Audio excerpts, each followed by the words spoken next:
বিশুদ্ধ ভাষাটা এত জরুরি যে আল্লাহ তাআলা তার প্রিয় হাবিবকে মায়ের বুকের দুধ থেকে বঞ্চিত রেখেছেন শুধু বিশুদ্ধ ভাষার জন্য।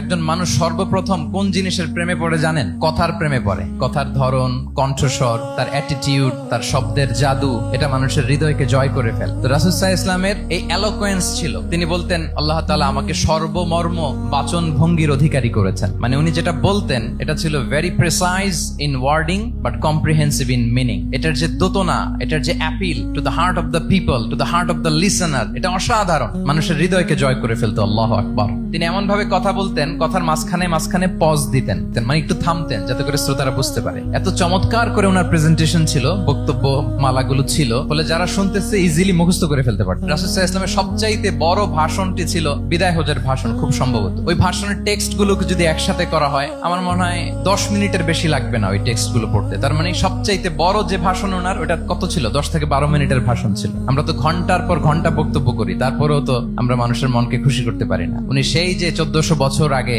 10 মিনিটের একটা ছোট্ট ভাষণ দিলেন, গোটা বিশ্ব আজও হাবুডুবু খায় ওই ভাষণের ভেতর, ঠিক কিনা বলেন? মাঝে মাঝে এমন আবেগ ঘন বক্তব্য উপস্থাপন করতেন, সাহাবারা অশ্রুসিক্ত হতো। আবার যুদ্ধের ময়দানে যখন কমান্ড করতেন, তখন তিনি রেগে যেতেন। উঁচু কণ্ঠে তিনি কথা বলতেন, মনে হচ্ছে একজন সেনাবাহিনীর কমান্ডার তার ব্যাটালিয়নকে কমান্ড করছেন। আল্লাহু আকবার।